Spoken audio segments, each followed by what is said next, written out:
Bom dia, boa tarde, boa noite. O nosso vídeo apresentará o seguinte tema: sistema esquelético e anatomia humana.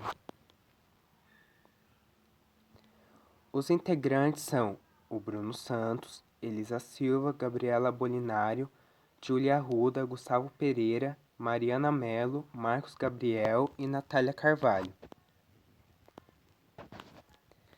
A anatomia humana.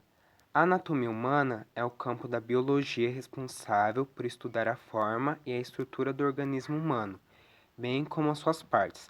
O nome anatomia origina-se do grego, que significa parte e cortar, ou seja, é a parte da biologia que se preocupa com o isolamento de estruturas e seu estudo.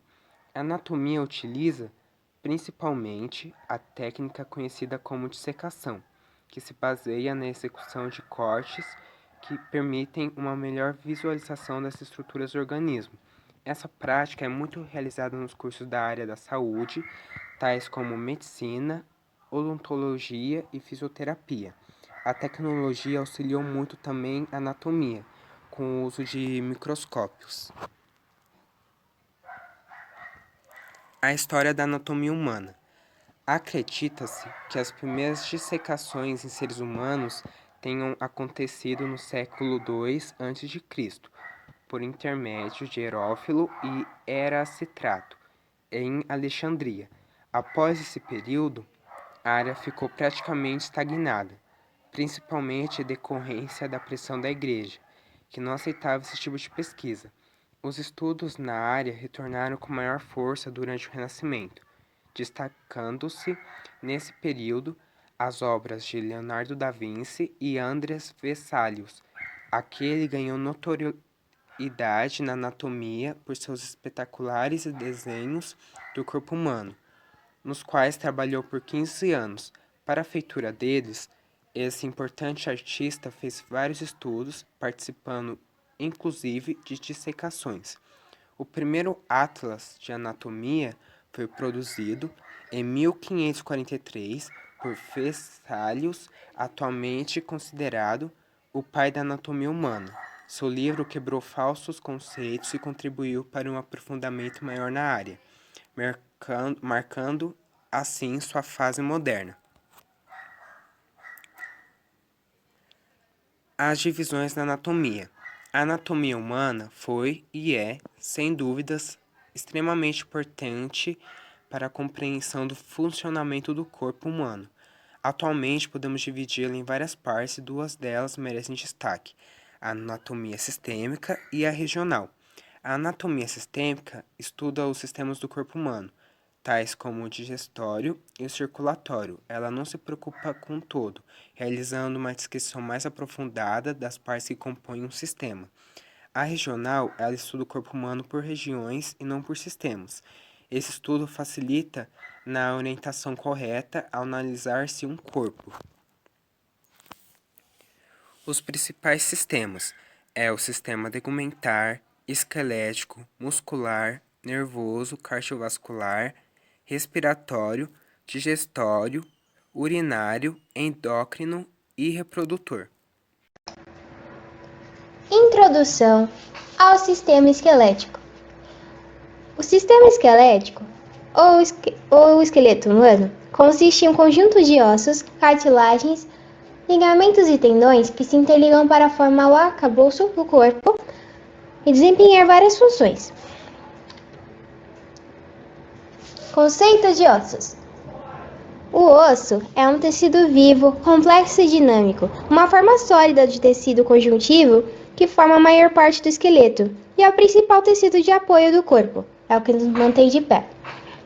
O tecido ósseo participa de um contínuo processo de remodelamento dinâmico, produzindo osso novo e degradando o osso velho. O osso é formado por vários tecidos diferentes. São eles: tecido ósseo, cartilaginoso, conjuntivo denso, epitelial, adiposo, nervoso e vários tecidos formadores de sangue. Conceito de cartilagem. A cartilagem é uma forma elástica de tecido conectivo semi-rígido, forma partes do esqueleto nas quais ocorre movimento. A cartilagem ela não possui suprimento sanguíneo próprio, ou seja, suas células obtêm oxigênio e nutrientes por difusão de longo alcance. Conceito de ligamentos. Os ligamentos são estruturas resistentes, entretanto pouco elásticas, formadas por tecidos conjuntivos fibrosos embranquiçados por causa da presença de colágeno. Os tecidos conjuntivos fibrosos possuem a função de unir dois ou mais ossos, estabilizando e protegendo as articulações do corpo, de modo a evitar o deslocamento dos ossos, agindo assim como amortecedores. Conceito de tendão. Bom, os tendões são constituídos por um cordão fibroso formado por tecido conjuntivo. Através dos tendões, os músculos se inserem nos ossos ou em outros órgãos. Eis algumas funções do esqueleto humano. Bom, o esqueleto humano ele tem como função proteger alguns órgãos como o coração, os pulmões e o sistema nervoso central. Tem como função a sustentação e a conformação do corpo, ou seja, mantê-lo firme, de pé. O sistema esquelético também possui como função um local de armazenamento de cálcio e fósforo. Por exemplo, durante a gravidez, a calcificação fetal ela se faz em grande parte pela reabsorção desses elementos, o cálcio e o fósforo, que são armazenados no organismo materno. Outra função também é o sistema de alavancas, que movimentados pelos músculos permitem os deslocamentos do corpo no todo ou em parte, e finalmente é local de produção de várias células do sangue. A produção de células sanguíneas na medula óssea e armazenamento de sais minerais como o cálcio. A medula óssea ela é encontrada no interior dos ossos. Contém células tronco hematopoéticas que produzem os componentes do sangue, incluindo hemácias ou glóbulos vermelhos, os leócitos ou glóbulos brancos, que são parte do sistema de defesa do nosso organismo, e as plaquetas responsáveis pela coagulação. A seguir, veremos um vídeo importante que falará sobre o que é a medula óssea e como é feito o transplante de medula óssea. Seguimos com o vídeo.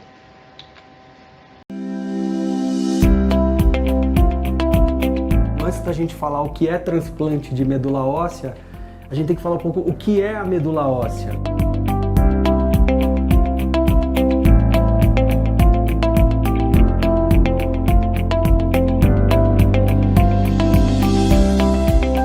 A medula óssea é onde são fabricadas as células do sangue. Para falar de uma forma bem assim coloquial, uma forma bem simplória, é aquele tutano que a gente tem dentro dos ossos. Então todos os nossos glóbulos brancos, os glóbulos vermelhos e as plaquetas, eles são fabricados dentro desse tecido especializado, que é esse tutano que é dentro do osso, chamado de medula óssea.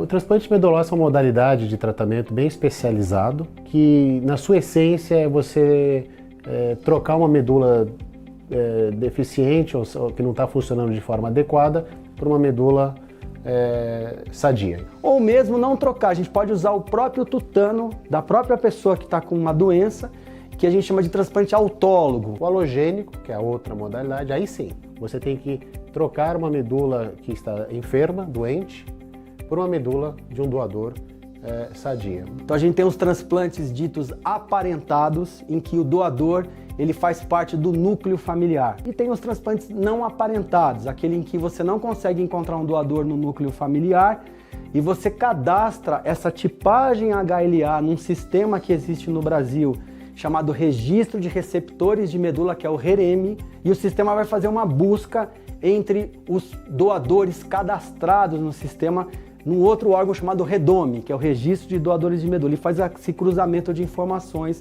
para a gente tentar encontrar um doador compatível. Quando a gente não encontra no nosso meio, automaticamente o sistema faz a busca internacional. o local responsável por esse cadastramento é no Hemocentro da Santa Casa de Misericórdia. Então, você entrar no site do Hemocentro da Santa Casa, você tem todas as informações para você se cadastrar como um doador voluntário de medula óssea. Você vai estar cadastrado. Aí, se um dia aparecer alguém cadastrado no REREME, que é o paciente, e cruzar com a tua informação, você vai ser convocado. O transplante não é uma modalidade terapêutica de médico, que entra só um médico, né? É fundamental a participação da equipe multidisciplinar e a gente tem isso muito bem sedimentado aqui na instituição desde o início. A BP é uma instituição que oferece oportunidade para todos e isso é algo que, pelo menos a mim, a vários médicos que atuam aqui com a gente, é algo que é muito importante. Da maneira BP de poder providenciar esse serviço, isso para nós é muito importante e respectivo de quem esteja lá precisando do atendimento ou da necessidade dessa modalidade de tratamento mais complexa, mais sofisticada, que é o transplante de medula óssea. Classificação dos ossos. Existem algumas formas de classificar os ossos, mas a mais utilizada é aquela que leva em consideração a forma dos ossos, classificando-os por comprimento, largura ou espessura. Ossos longos. Comprimento é maior que a largura e espessura. Eles apresentam um canal central. Exemplos desses ossos são o húmero, o rádio e a fíbula. Ossos alongados. São ossos semelhantes aos ossos longos, porém são achatados e não apresentam canal central. Exemplos: costela e a clavícula. Ossos curtos. Possuem equivalência nas 3 dimensões, são curtos, largos, espessos e de forma cuboide. Exemplos: os ossos do carpo e do tarso. Ossos planos ou laminares. São ossos finos, comprimento e larguras iguais em relação à espessura. Eles apresentam geralmente a função de proteger algum órgão interno. Exemplo: a escápula. Ossos irregulares. Apresentam uma forma complexa, de nenhuma forma geométrica conhecida. Exemplos: vértebras, mandíbula e o osso temporal. Ossos pneumáticos. São ossos situados no crânio, ocos com cavidade cheia de ar. Exemplos: o osso frontal, maxilar e temporal. Ossos sesamoides. São ossos pequenos que ficam no interior de alguns tendões. O exemplo mais famoso deles é a patela. Eu vou falar um pouco sobre a divisão do esqueleto. A gente possui 2 divisões principais, que formam o esqueleto axial e o esqueleto apendicular. Eu vou falar agora um pouco sobre o esqueleto axial, que é formado pelos ossos da parte central do corpo e é formado pelo crânio, tórax e a coluna vertebral. Ao todo, em um adulto, possui 80 ossos nessa divisão. Bom, o crânio.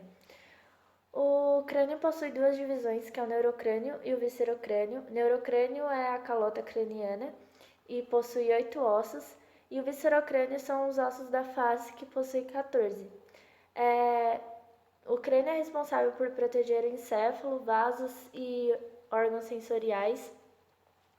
E esses ossos do crânio são unidos principalmente pelas suturas, que são articulações fibrosas de colágeno. No nosso crânio também a gente possui os fontículos ou fontanelas, que são espaços entre os ossos, e ao decorrer do tempo que o nosso crânio vai se desenvolvendo, elas desaparecem.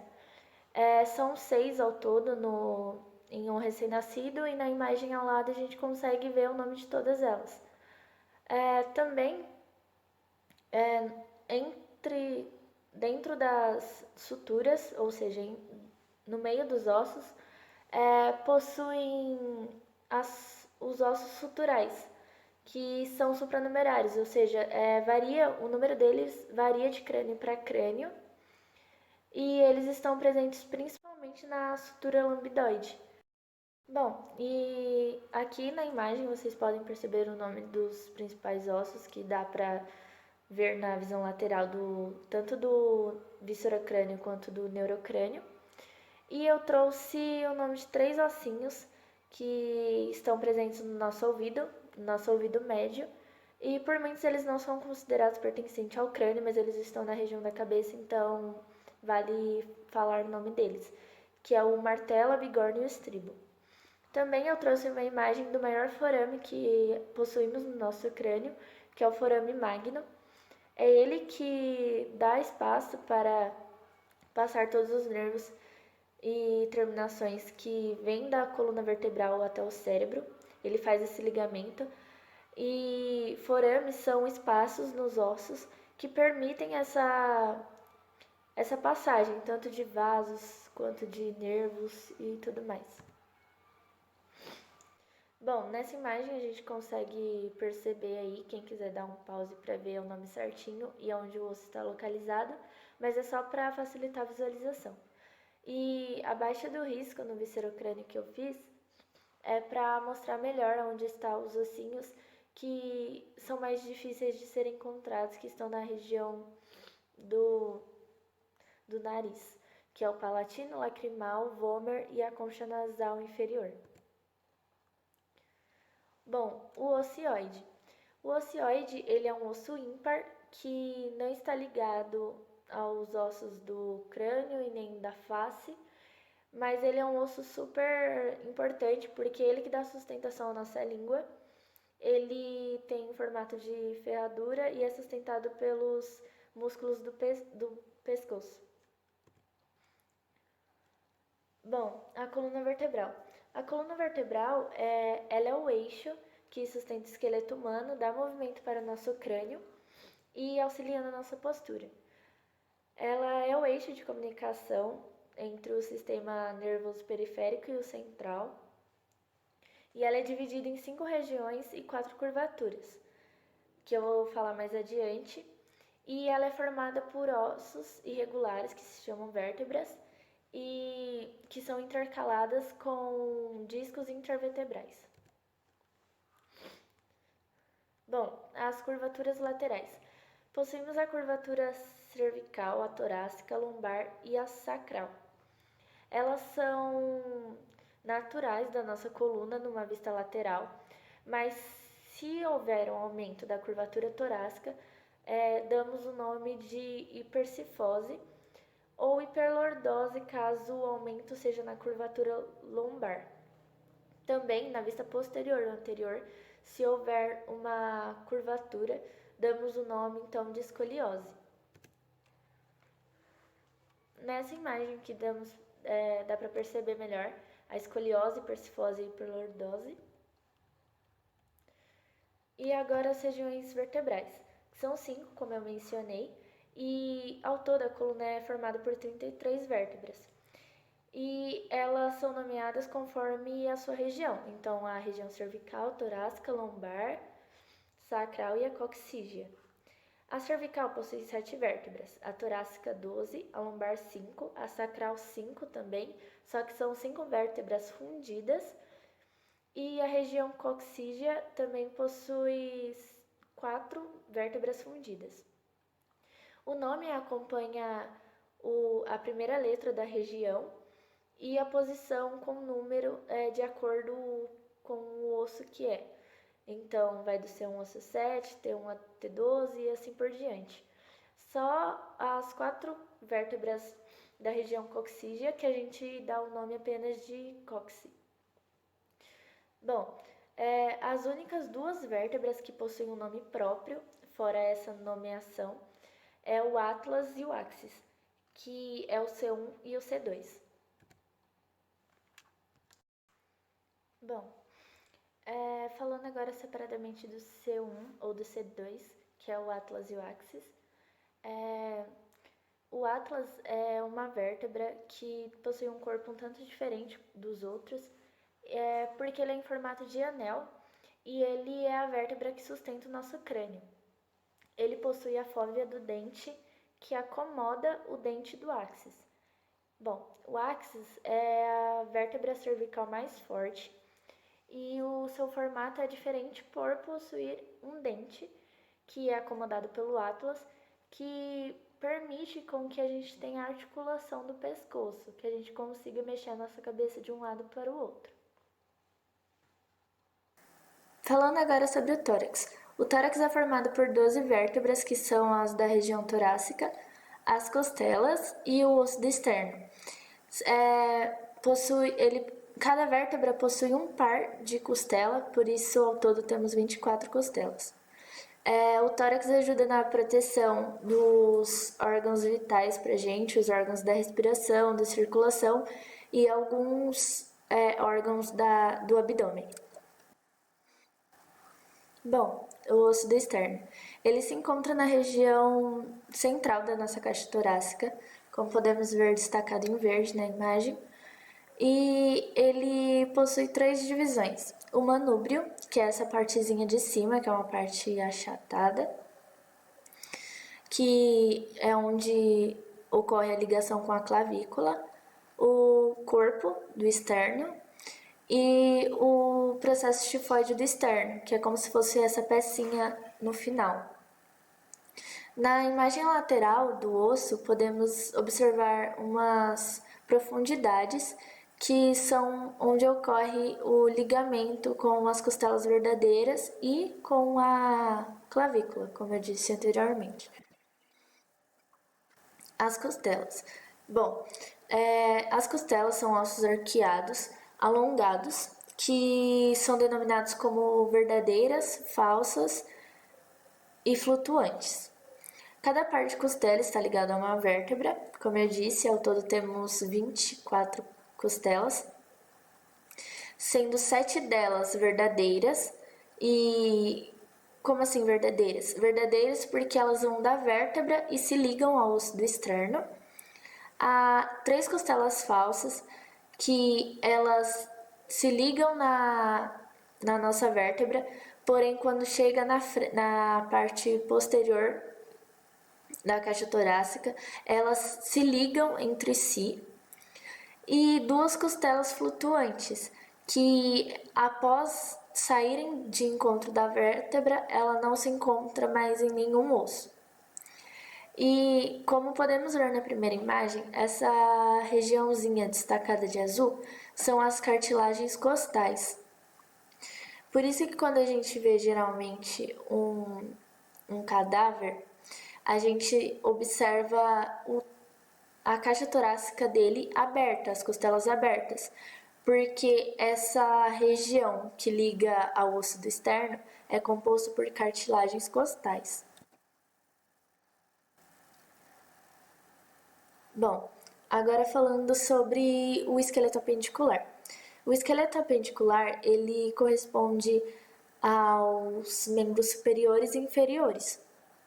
O esqueleto adulto possui ao todo, nessa divisão do esqueleto, 126 ossos. O esqueleto apendicular é ligado com o esqueleto axial por meio da cintura escapular e da cintura pélvica, que eu vou dizer mais à frente. E o esqueleto apendicular é responsável principalmente pela nossa movimentação e sustentação. Bom, os membros superiores. Os membros superiores são, no caso, a cintura escapular, formada pela clavícula e a escápula, o braço, o antebraço e a mão. Lembrando que como temos 2 lados, então cada osso que eu vou falar agora, eles são duplicados. E ao todo, a gente possui 64 ossos nos membros superiores. Bom, a cintura escapular. Como eu havia dito, é formada pela clavícula e pela escápula. A clavícula é um osso de fácil localização que, se formos com a mão desde o ombro ao encontro do centro da caixa torácica, a gente consegue já identificar ele. Na maior parte das pessoas a gente consegue. e ela é posteriormente ligada ao osso do externo e exteriormente à escápula. A escápula ela se articula com a clavícula e com os dois húmeros. É a partir da cavidade glenoide que a gente pode identificar na imagem. Bom, a parte livre dos membros superiores, que no caso é o braço. A gente possui então os ossos do húmero, o rádio, a ulna, os ossos do carpo, ossos do metacarpo e as falanges. Lembrando que o metacarpo, os ossos do carpo e as falanges são pertencentes à mão. E como eu já havia dito, são pares por conta dos dois braços. O húmero é o maior osso do braço e ele possui a cavidade glenoide que liga ele à escápula e a cavidade sigmoide e a apófise do rádio, que faz a articulação do cotovelo. O rádio ele é paralelo ao osso da ulna e ele vai desde a articulação do cotovelo até a articulação do punho. A ulna é o ligamento do cotovelo e vai até o dedo mindinho.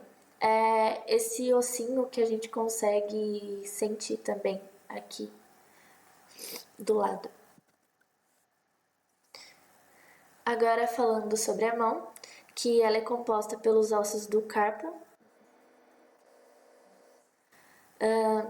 Os ossos do carpo são 8 e formam a articulação do punho, que eles são colocados em duas fileiras, que é a fileira proximal e a distal.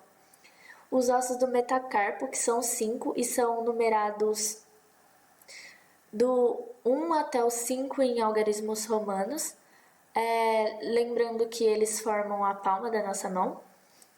E eles possuem base, corpo e cabeça. E as falanges, que se denominam da mesma forma que os ossos do metacarpo, e são os ossos que formam o dedo. Tirando o dedo 1, que é o dedão, que só possui 2 falanges, os demais dedos possuem as falanges proximais, mediais e distais. O dedo 1, o dedão, possui apenas a falange proximal e a falange distal. Bom, nessa imagem podemos ver melhor. E também vou falar agora o nome dos ossos do carpo, que é o trapézio, trapezoide, captato e o hemato na fileira distal. E na fileira proximal temos o pisiforme, o piramidal, o semilunar e o escafoide. Aí também podemos ver de novo as falanges distais, mediais e proximais e os ossos do metacarpo, que vai do 1 ao 5. Agora sobre os membros inferiores. Eles correspondem à cintura pélvica, que é os ossos do quadril, as pernas e os pés. Ao todo são 62 ossos e os membros inferiores são responsáveis pela sustentação do corpo, além da nossa movimentação, é claro. Bom, a cintura pélvica é os ossos que formam o quadril e eles também ligam o esqueleto apendicular ao esqueleto axial, junto com a cintura escapular. Eles ligam o esqueleto axial por meio das articulações sacroiliacas e são os ossos do ilíaco, isquio e pubis. Lembrando que quando a gente é adulto, esses 3 ossos sofrem fusão, formando apenas um osso, que é o osso do ilíaco. A cintura pélvica se junta com a perna por meio da fossa articulada chamada acetábulo. O fêmur é o maior osso do corpo humano e ele que forma a nossa coxa. o fêmur é importante destacar que ele possui uma cabeça, a fóvea da cabeça, que ela que assegura de haver esse encontro do osso com a nossa cintura pélvica. Ele possui o corpo e os condículos femorais, que formam a articulação do joelho.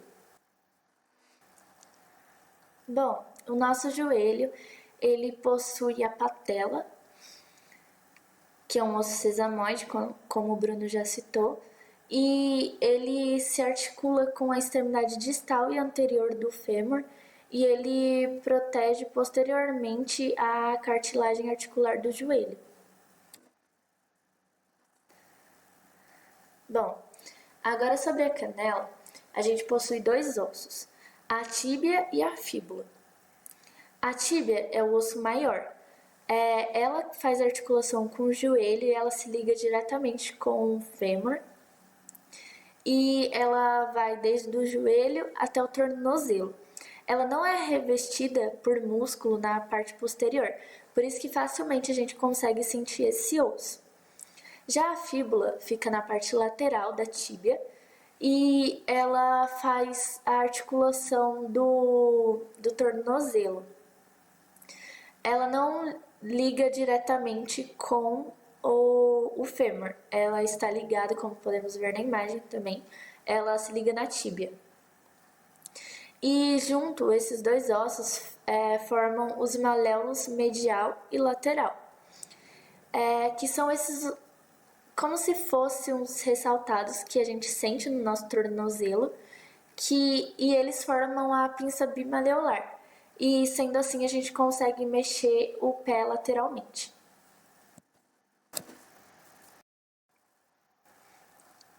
Bom, os pés. Os pés são formados pelos ossos tarsais, metatarsais e pelas falanges. Apenas o dedo 1, que ele se diferencia um tanto por ser mais robusto, que é o nosso dedão, e ele pode possuir também em alguns lugares um nome próprio, e esse nome é o hálux. O talos, que é um osso tarsal, ele que se junta com a tíbia para fazer a articulação que liga o pé à canela. Bom, a gente pode ver aqui do lado da imagem o nome dos ossos, dos ossos tarsais, que é o cuneiforme medial, cuneiforme intermediário, cuneiforme lateral e o cuboide. Logo depois temos o navicular, o talos e o calcâneo. Lembrando que eles também se dividem como os ossos do carpo da mão, em duas fileiras, que são as fileiras distal e a proximal.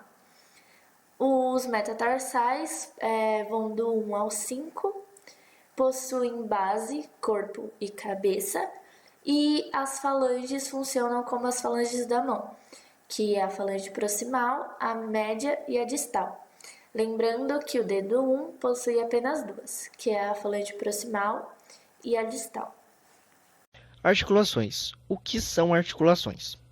As articulações são junções de diferentes ossos se interligando, e nessa interligação faz com que a gente tenha movimentos em toda parte do corpo humano. Algumas articulações servem só para interligar, não tem movimentos.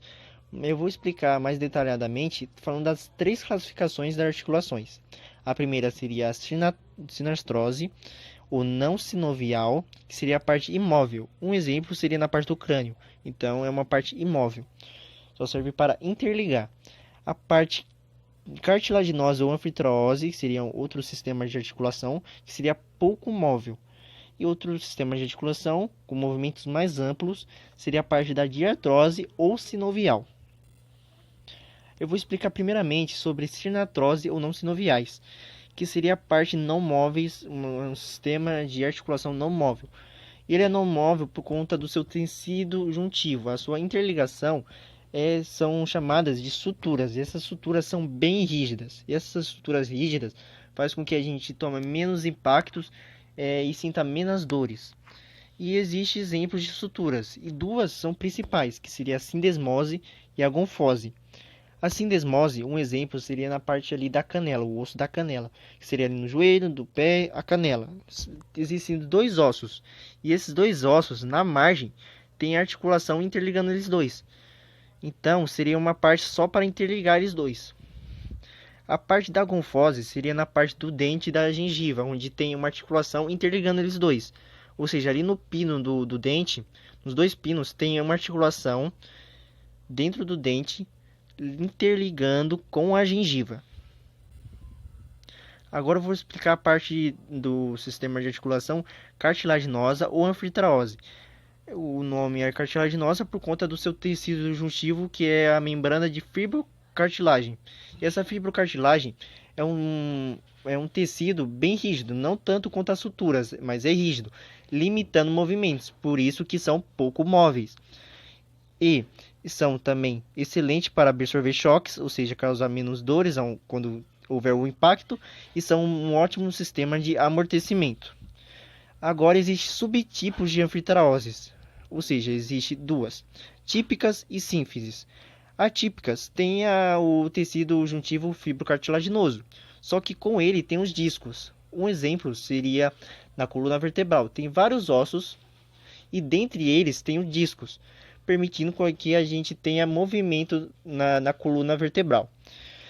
Sínfises tem um exemplo na sínfise púbica por conta do quê? Porque a sínfise é um sistema de articulação onde amplia os ossos, ou seja, na hora do parto, na hora da abertura tem uma ampliedade dos ossos, ou seja, a sínfise seria esse meio de articulação de ampliedade dos ossos, de abertura dos ossos.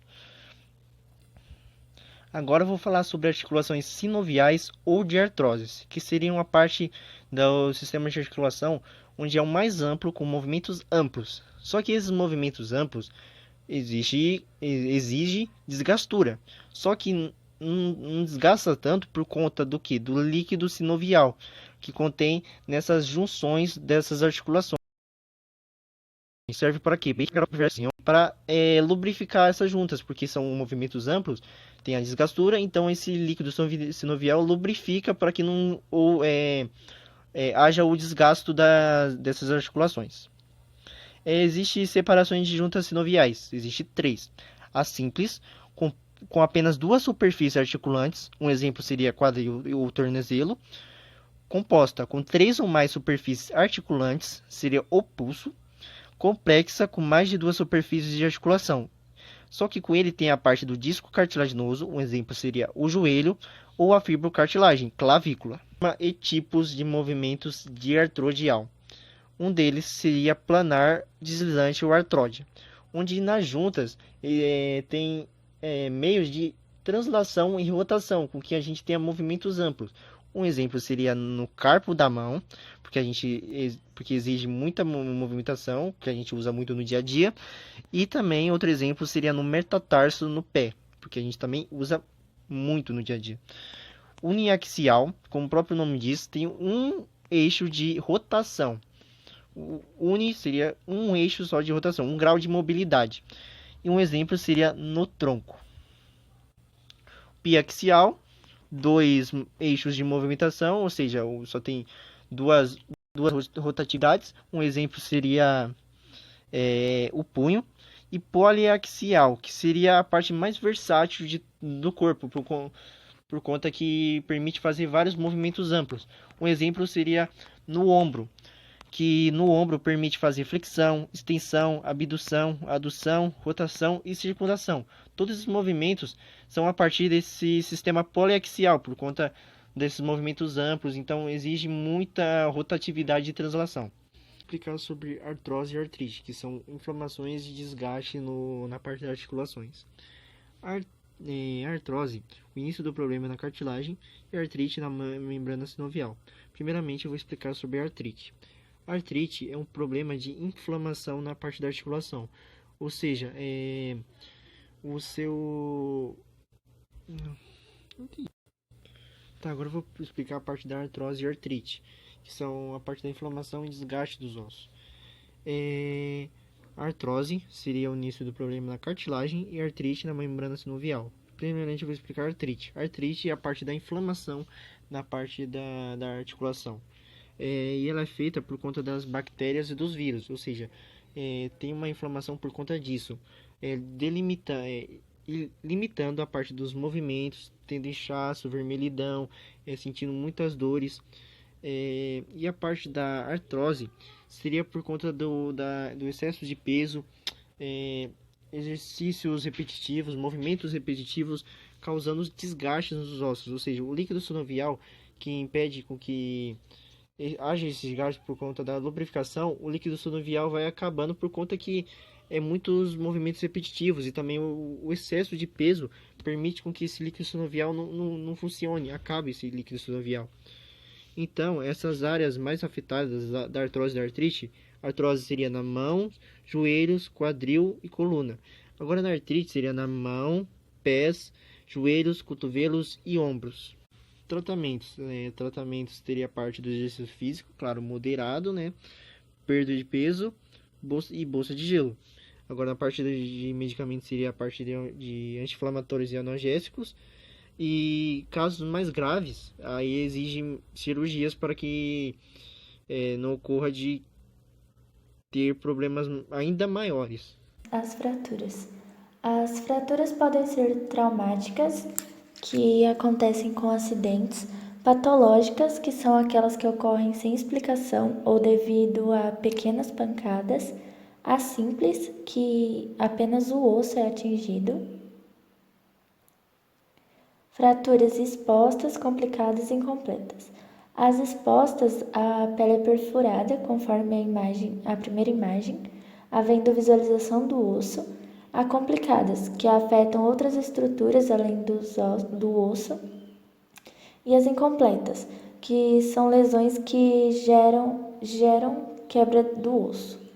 Os principais sintomas da fratura é a dor intensa, o inchaço no local que você quebra o osso ou que você o trinca, deformidade, incapacidade do total ou parcial membro fraturado, estalos ou dormência e presença de hematomas.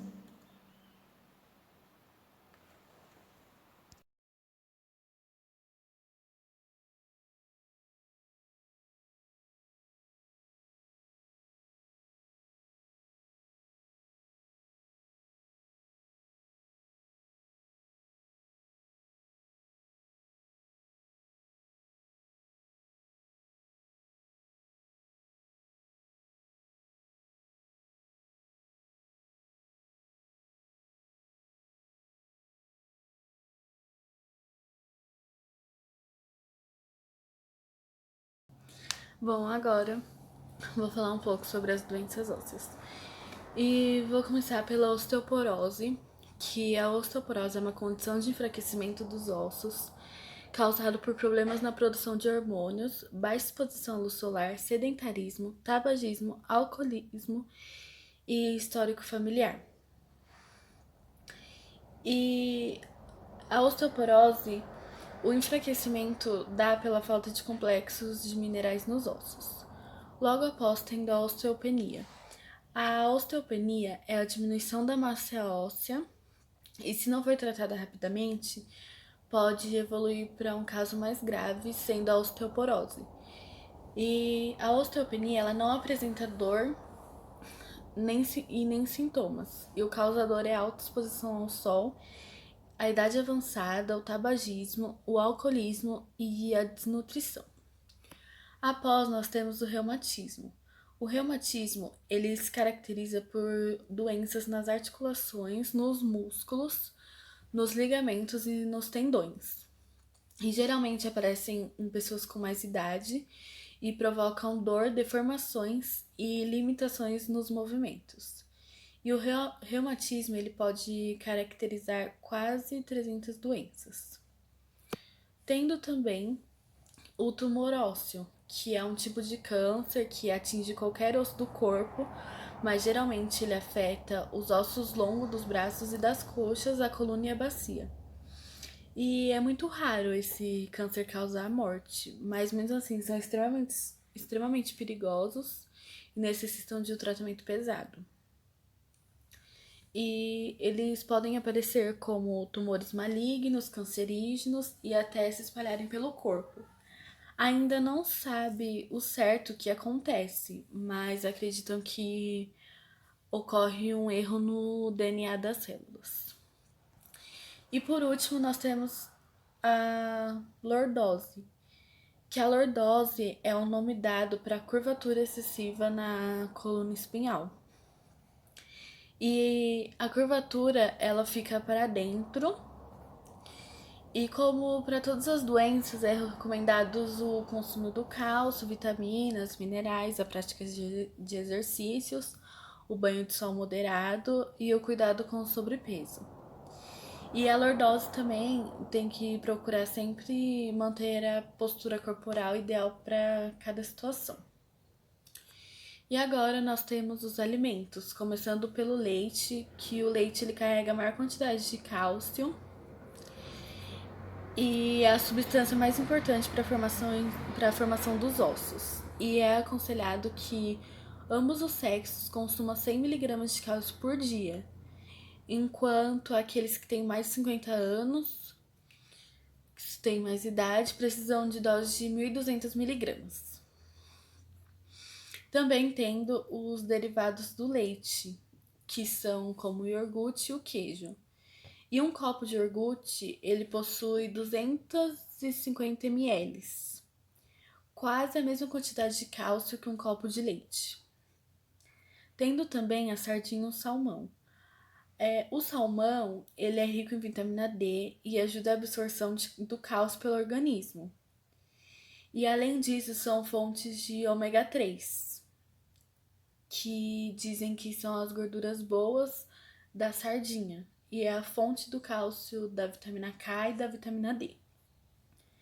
E por último, temos a soja, que os grãos da soja e seus derivados têm efeito muito bom para a fortificação dos ossos e por ser ricas em isoflavonas, que é uma substância que tem a estrutura parecida com o hormônio estrogênio e ajudam os ossos a absorver minerais. Também tendo os exercícios físicos, que são a caminhada, ela ajuda extremamente a aumentar a densidade óssea, e faz com que os ossos fiquem mais fortes e também melhora o equilíbrio e a coordenação motora.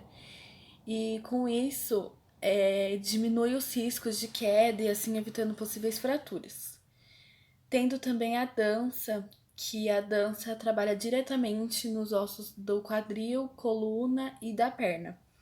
E ajuda a retardar a perda mineral óssea. Tendo a jardinagem, que é um ótimo exercício, principalmente para os casos de osteopenia e de osteoporose, que por fazer movimentos com impacto na jardinagem para cortar a grama, isso ajuda muito a fortalecer os ossos e principalmente os ossos do braço. E por último temos a musculação, que a musculação exerce uma tensão nos músculos e nos ossos e ajuda a aumentar a densidade óssea e a fortalecer os ossos. Mas temos também como os exercícios que são muito bons para os ossos, que são a natação, hidroginástica, ciclismo e yoga. E apesar de eles não aumentarem a densidade óssea, eles melhoram extremamente o equilíbrio e assim evitam possíveis fraturas. Bom, agora eu vou falar um pouco sobre algumas curiosidades a respeito do sistema esquelético humano. Ao contrário do que muitos pensam, os ossos são formados por tecidos vivos, que são os tecidos que são formados por células. O esqueleto do adulto possui 206 ossos, porém, uma criança após o seu nascimento possui em média 270 ossos. Isso acontece porque com o decorrer do tempo, alguns ossos se fundem, se tornando um só. Podemos ter como exemplo as vértebras coquícegas, que dão forma ao cóccix. O menor osso do corpo humano é o estribo, que fica localizado dentro do ouvido. O esqueleto humano e os dentes possuem 99% do cálcio presente no organismo. Isso acontece porque o cálcio é responsável pela estrutura dos ossos e garantir que eles permaneçam fortes e resistentes até a terceira idade. O maior osso do esqueleto humano é o fêmur, que está localizado na coxa. Os fontículos permitem a moldagem do crânio durante o parto. Bom, primeiramente, o que são fontículos? Fontículos são espaço entre os ossos do crânio de um recém-nascido, mais conhecidos então como moleira. Esses fontículos permitem a redução da cabeça do bebê para que ele possa nascer.